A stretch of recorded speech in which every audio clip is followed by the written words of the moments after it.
Selamat sore, selamat datang di CT Klini Agung, sebuah perusahaan yang bergerak di bidang usaha air mineral.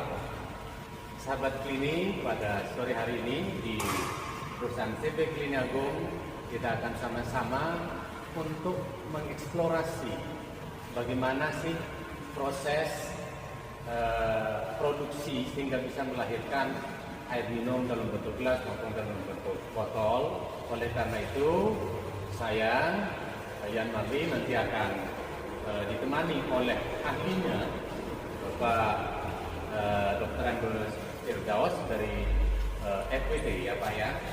Jadi Firdaus Water Treatment yang berlokasi di Tangerang dan Bogor, Kota Bandung, Jawa Barat, ditemani oleh beberapa kru dari CT Klini Agung. Singkatnya, kita akan segera memulai dari proses, kita akan lihat dari kolam penampungannya. Kira-kira gitu Pak ya. Kita mencair aja Pak. Kita jalan ke sana dulu untuk memulai prosesnya. Boleh, silakan kita lihat kamera untuk melihat kondisi air bakunya. Oke, mari. Bapak, silakan Anda dapat dinilai. Oke. Ini kolam penampungan yang bersumber dari sumur bor atau sumur artesis yang sudah disiapkan. Jadi kolam ini kapasitas kubikasinya sekitar 25.000 meter kubik, 25.000 liter kubik, ya, atau 25 meter kubik atau 25.000 liter. Pak Firdaus, saya panggil Pak Firdaus ya. Bisa Bapak jelaskan bagaimana alur ini bisa sampai nanti berujung kepada mesin produksi? Silakan. Ya, terima kasih atas kepercayaan dari pihak Bapak dari KPP ini. Saya merasa tersanjung dan saya mudah-mudahan bisa membantu apa yang diberikan baik Bapak pribadi maupun untuk halayak umum yang ingin punya cita-cita bermandiri, usaha, berkarya, ya, sehingga minimal keluarga, maksimal tetangga masyarakat akan terdongkrak dengan adanya karya ya, yang berkualitas. Oke, kita akan menjelaskan bahwasanya untuk sumber air ini diolah oleh Pak Amadubal kurang lebih 55 HP ya. Ini kapasitasnya 2 HP. Kemudian ini ditampung tadi sudah disampaikan sekitar 25.000 liter ya. Ini hanya memberikan masukan. Di sini sudah ada ya ventilasinya. Ini gunanya itu untuk ruang itu tidak pengap sehingga oksigen masuk dan air akan segar. Jadi sudah sarankan sebetulnya kita tambah aja. Kedua, proses ini tuh penampungan ada fungsinya sebetulnya ya. Ketika kita belajar tentang oksidasi itu apa, karena air itu perlu menghirup dulu ruang yang terbuka dari bawah tanah. Ketika ini ingin melihat apa yang menjadi indikasi kekurangan di dalam air bak itu, tatkala kita diamkan 1 sampai selanjutnya. Apa endapan di bawah? Artinya bahwa air ini penting untuk ditampung di dalam kolam penampungan agar air ini mengalami oksidasi ya Pak. Betul. Penting tidak oksidasi itu? Sangat penting. Karena gini, kesegaran rasa itu ada di seperti manusia. Coba bedakan orang yang selalu di kamar atau ber-AC terus dengan orang yang keluar masuk. Beda itu kulitnya. Artinya bahwa air pun seperti makhluk ya. Membutuhkan oksigen.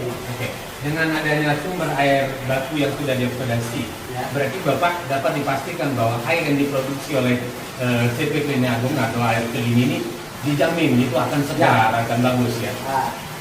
Kata dijamin itu tidak bisa dijawab dengan iya. Harus melalui tahapan apa yang akan saya sampaikan. Contoh, ketika terpasang quality controlnya gimana, pengamannya gimana, troubleshootingnya gimana, kemudian follow up-nya gimana. Itu terjawab barulah terjaga. Oke, Karena baik. tidak satu sisi ya jawaban itu. Nah, ikutilah langkah-langkah yang mungkin akan kita juga sama belajar. Jadi dari kolam penampungan air baku sekarang kita akan menuju ke bagian water Water treatment. treatment. Oke. Kita akan sampaikan dulu tambahan ya. Oke. Untuk pebisnis pemula itu pilihan ya, bisa melalui bak, bisa melalui tandon. Yang penting ada namanya Proses oksidasi. proses oksidasi. Satu itu. Kedua, harus hitung kubikasi berapa kubik output yang mau kita bahasa masak lah ya, atau mau dijadi bahan jadi. Minimal 2:1. Lebih baik lebih dari 2:1, 3:1. Kenapa? Karena bagaimana oksidasi terjadi, kalau ini 1000 keluar 1000 itu nggak ada. Pasti akan saling kejar. Nah, disinilah ya bahwa oksidasi tidak bisa begitu sudah bagus nggak bisa. Input dengan output jangan sama dengan. Lebih banyak input dengan apa? Satu, diameter panjang kali lebar kali tinggi. Kalau ada automatic level dikontrol, kalau ini manual, bagian nanti water treatment ini selalu nyala terus ya. Tapi kontrol ini setengah biar aman, ya aman terhadap gangguan kebocoran dan sebagainya. Kedua, saya akan menjelaskan silakan ke pihak panel. Ada panel listriknya gimana nih, Pak? Panel ini sudah saya memberikan info kepada pemiliknya bahwasanya kestabilan daripada power atau listrik ini tergantung berapa besar jarak dari pasang gardu ya. Ternyata gardunya dekat sehingga menunjukkan bahwa level ini akan aman, yaitu di atas 220. Ini sangat pokok, sangat penting terhadap kenyamanan mesin lifetime-nya. Ya. Nah, ketika ini terpasang, mungkin spek kita lihat dan berharap juga kita sudah bakal mengetahui. Pengamannya kita sudah juga pasang ground ya. Kemudian kita sudah bagi kemana airnya, ST-nya semua udah dibagi. Nah, saya sebelum melanjutkan kita akan mulai dari prosedur kerja ya. Ketika kita mau memulai, pastikan kondisi sini on semua. Untuk memastikan karena ini akan mengirimkan power ke nanti ke sebagian. Nanti tinggal tombol ya. Oke ya, sampai di sini kita sudah jelas. Untuk power yang sentralnya.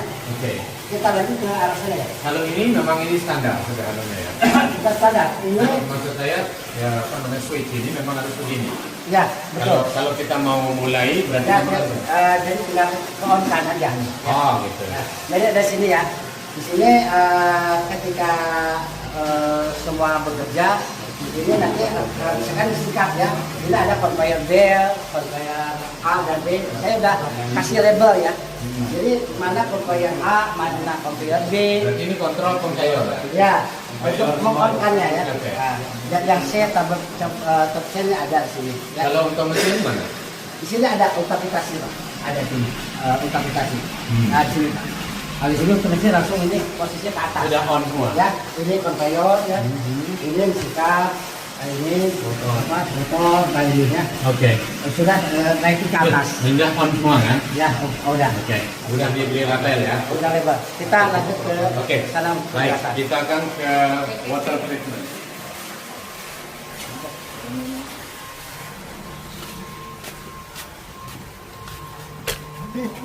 Baik Pak, kita sudah selesai dari proses dari kolam penampungan. Sekarang kita menuju ke bagian water treatment. Ya, water treatment plant. Nah, dari sekian banyak ini perangkat yang ada di water treatment, bisa tidak Bapak jelaskan yang mana duluan? Artinya alur prosesnya dari kolam penampungan itu yang dikirim dari lewat pipa. Pertama dari sana kemana dia di sini? Oke. Sebelumnya saya sudah merepot ke Bapak bahwa alur proses disampaikan by WA ya, berupa gambar. Tapi akan lebih detail ketika saya menyampaikan di sini. Ini omongan yang akan saya jelaskan itu akan mengisi prosedur kerja, instruksi kerja. Ya, instruksi itu ada harian, mingguan, bulanan, prosedur kerja, kemudian troubleshooting. Nah, ini kita akan kupas semua. Sehingga ini mungkin bahasanya bisa menjadi rekod buat Bapak juga ya, bahwa standarisasi SNI, standarisasi kita mau globalisasi produk, kita punya namanya tunduk patuh terhadap prosedurnya yang SOP-nya. Jadi kita ngikutnya ke sana. Jadi tidak ada istilahnya tambahan dari omongan saya. Saya mengikuti aja. Jawaban yang akan saya sampaikan, tatkala tadi di awal sudah di-on-kan, barulah di sini kita apa yang langkah yang harus dilalui. Nah, ketika lihat mungkin potensi bisa kirim ke Putra ya, biar lihat. Nanti dari alur satu itu sama sibal. Alur kedua, si alur itu masuk ke bahan baku. Bahan baku akan dialirkan melalui pipa 2 in. Ada di sana ya, di belakang ya. Nah, ini kita 2 in, ada di sana ya. Kemudian kita tarik dengan pompa. Boleh lihat sini ya. Nah, di sini di gambar ada ya, disebutnya pump filter. Yang mana? Masih Pak. Pump to cup ya. Ini pump to filter yang ya. tengah. Ya. Pompa yang tengah. Ya. Ini menarik. Ya. Pump untuk mendorong ya mendorong ke arah filter. Langsung ke filter ini. Ya, ke filter. Oke, dari bak penampungan langsung ke filter lewat pump pendorong. Oke. Sebelum saya lanjutkan, sekarang akan terjadi suatu tenaga yang tidak maksimal di pompa. Cek ya, coba Anda lihat di sini bagian teknisnya ya. Ketika ya Pak, kenapa ya berisik? Itu bukan rusak. Banyak orang tuh nggak paham. Pompa itu kalau ketika ada angin dan anginnya nggak dikeluarin, dia bunyinya berisik Pak. Dia nggak tahu. Nah, ini buka ya. Kalau buka sedikit, kalau bisa ketika sedikit tutup lagi. Contoh kayak ini. Ketika dia itu ada angin, dia nggak maksimal keluarnya. Oke ya, ingat ya. Ini buka, udah gimana membukanya itu? Ini pakai kunci aja. Ya. Sama dengan ini. Sama-sama. Ini juga sama. Ya. Oke. Ya, jadi kita nyusun ya. Dari cara menghidupkan, troubleshootingnya jadi apa? Oh ini. Oke, kita lanjut. Dari sana langsung ke pan yang ini. Oke, kita lanjut dulu ya. Sekarang mungkin Bapak nggak nanya, saya akan nanya balik. Ada yang bilang, Pak ini buat apa? Kan gitu ya. Ini ketika tidak dipasang akan terjadi air itu akan mengisi terus ke sini karena dorongan airnya besar. Ini fungsinya buka tutup secara otomatis. Berarti itu sama dengan nano ya? Valve. Valve. Oke ya. Jadi Lab-nya. ini fungsinya valve ya, on off ya. Ketika di on kan dia terbuka.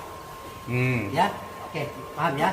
Dari sana langsung ke filter. ke filter ini. Oke, kita buka ke arah filter ini. Di sini Ada 3 filter. Di gambar juga udah saya sampaikan ya, tahap ke-1, kedua, pompa ketiga, ini keempat. Kalau sini alur keempat, tapi di sini filter 1 ya. Filter 1 isinya. Di sini ada ya, gravel, pH balancing. Batu kerikil itu ya. Oke, kita nggak jelaskan karena Bapak sudah tahu isinya Pak ya. Apa fungsinya?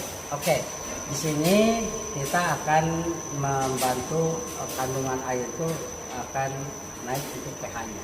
Karena pH itu bila mana kurang dari 6,5 itu asam. Bila lebih dari 6,5 itu basa. Pertengahan antara 6,5 dan 8,5. Itu yang ideal. Ideal ya. Jadi gravel itu akan menetralkan atau bisa menaikkan pH-nya Pak. Air bakunya kalau nggak salah pas-pasan ya.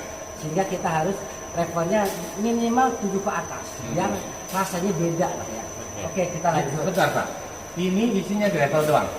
Gravel, kalau gravel cukup dengan 2 kali kecil ya. Sampai batas mana kira-kira? Gravel itu kalau dia kecil ya kita prediksi sekitar ada lah 25 kilo ya. Di sini di mana sampai mana? Di bawah ini. Gravel. Ya ada di sini. Terus di atas gravel? pH balancing. Nggak ada selain gravel ya Pak? Oke. Berarti ini dalam apa ya? Filter satu. Ya, filter satu. Isinya gravel batu kerikil. Apakah ini selamanya gravel ini tidak perlu diganti? Oke, itu pertanyaan yang sangat bagus ya.